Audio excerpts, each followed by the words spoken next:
नमस्कार, मी पंजाब डक. आज आहे 25 मार्च 2025 आणि राज्यातल्या सर्व शेतकऱ्याला सांगू इच्छितो की कारण की राज्यामध्ये आता सर्व शेतकऱ्याचा कांदा काढणं चालू आहे, त्याच्यानंतर गहू काढणं चालू आहे, काही शेतकऱ्याचा हरभरा काढणं चालू आहे, ज्वारी काढणं चालू आहे आणि रॅकवर देखील शेतकऱ्याचा द्राक्षाचा माल देखील आहे.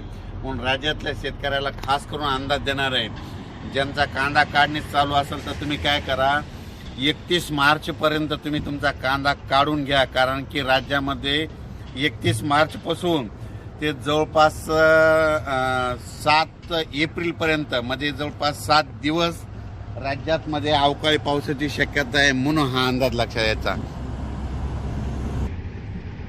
जसा आता हे मार्च एंड चालू आहे तसंच म्हणजे मार्च एंडला सगळे कामं म्हणजे आठवत येते, समजा बँकेचे याचे, तसं माझं एक सगळ्या सर्व शेतकऱ्याला म्हणणं आहे की तुम्ही काय करा, ह्या मार्च एंड म्हणजे 31 तारखेपर्यंत आपल्या शेताचे सगळं गहू कांदे असलं तर काढून घ्या. कारण की राज्यामध्ये 1 एप्रिलपासून ते 7 एप्रिलपर्यंत म्हणजे जवळपास 7 दिवस राज्यात दररोज आज या भागात, उद्या दुसऱ्या भागात, पुन्हा परवा दिवशी तिसऱ्या भागात, पुन्हा चौथ्या दिवशी पहिल्या भागात असा अवकाळी पाऊस पडणार आहे. म्हणजे सांगायचं झालं तर मुंबईला देखील पाऊस पडणार आहे, पुण्याला देखील पडणार आहे, पूर्व विदर्भ, पश्चिम विदर्भ, दक्षिण महाराष्ट्र, उत्तर महाराष्ट्र, कोकणपट्टी, खानदेश, मराठवाडा मध्ये सगळ्या भागामध्ये दररोज 1-1, 2-2 दिवस मुक्काम करत पाऊस पडणार आहे. म्हणून हा अंदाज लक्षात घ्यायचा. जास्त सांगायचं झालं तर कोकणपट्टीकडे जरा जास्त पाऊस पडणार आहे आणि गारपिटीची देखील शक्यता आहे. पश्चिम महाराष्ट्रात देखील पाऊस पडणार आहे, गारपिटीची देखील शक्यता आहे. म्हणून हा अंदाज लक्षात घ्यायचा.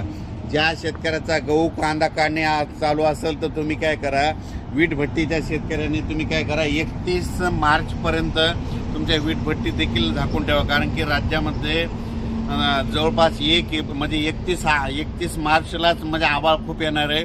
31 मार्च ते 7 एप्रिल म्हणजे जवळपास ह्या म्हणजे अवकाळीचा मुक्काम जवळपास 7 दिवस राहणार आहे. आतापर्यंत इतका मुक्काम राहत नाही, पण दररोज 2-2 दिवस भागात म्हणजे आज 2 दिवस या भागात, पश्चिम महाराष्ट्रात 2 दिवस, उद्या मराठवाड्यात 2 दिवस, असा परत पुन्हा पश्चिम महाराष्ट्रात 2 दिवस, पुन्हा विदर्भात 2 दिवस, असा भाग बदलत जवळपास 7 एप्रिलपर्यंत राज्यात अवकाळीचं संकट आहे. म्हणून ज्या शेतकऱ्याचा कांदा काढणे असा असेल तर 31 तारखेपर्यंत तुम्ही कांदा काढा, झाकून ठेवा. कारण की राज्यामध्ये अवकाळी पाऊस पडणार आहे. ज्या शेतकऱ्याला द्राक्षाचं ते रॅकवर टाकायचं असेल तर तुम्ही काय करा, 5 एप्रिल नंतर टाका. कारण की ना अगोदर टाकू नका, कारण की म्हणजे द्राक्ष पट्ट्यात तर खूप पाऊस पडणार आहे. म्हणून हा अंदाज लक्षात. आणि ज्या शेतकऱ्याचे खरबूज असेल तर तुम्ही तुमच्या टरबुजाची काळजी घ्या.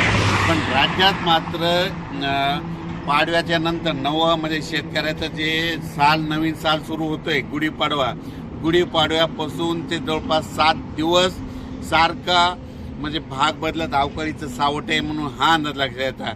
आणि आणखीन एक सर्वजणांना सांगतो की पुढच्या वर्षी म्हणजे 2025ला पाऊस कसा पडणार तर तुम्हाला एक माहीत असं सांगतो.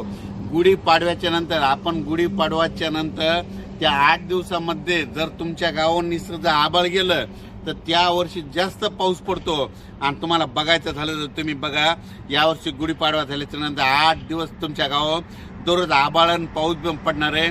म्हणून 2025चा पाऊस कसा राहील हे तुम्हाला ते आता याच्यावरून लक्षात येईल. म्हणजे हे निसर्गाचे संकेत आहेत. म्हणून तुम्हाला सांगू इच्छितो. म्हणजे पूर्वी काय वाचायचं, गुढीपाडव्याच्या वेळेस त्या 8 दिवसामध्ये नुसतं तुमच्या गावानं आभाळ गेलं तर त्यावर्षी खूप पाऊस पडतो. आणि यावर्षी तर गुढीपाडव्याच्या नंतर 8 दिवस पाऊसच पडणार आहे. त्याच्यामुळे 2025ला चांगला पाऊस राहणार आहे हे तुम्हाला आता बघायला भेटतं. पण राज्यात मात्र 31 मार्च ते 7 एप्रिल दरम्यान भाग बदलत काही ठिकाणी जास्त, कुठं रिमझिम, कुठं गारपीट, कुठं पेंडवलता असा पाऊस पडणार आहे. म्हणून तुम्ही काळजी घ्यायची. म्हणजे सुरतपासून ते इकडं कोल्हापूरपर्यंत राज्य या पट्ट्यात जास्त पाऊस पडणार आहे. म्हणून हा अंदाज लक्षात. मुंबईवाल्याला पाऊस पडणार आहे, पुणेकडे पडणार आहे आणि नगर जिल्ह्यात म्हणजे जवळपास सगळीकडेच पाऊस आहे. पण सगळ्यात जास्त म्हणजे कोकणात जास्त आहे, कोकणपट्टी जास्त, आणि पश्चिम महाराष्ट्रात आणि उत्तर महाराष्ट्रात जास्त प्रमाण राहणार आहे. म्हणून हा अंदाज लक्षात यायचा. अचानक बदल झाला तर उद्याच एक मेसेज दिला जाईल. धन्यवाद.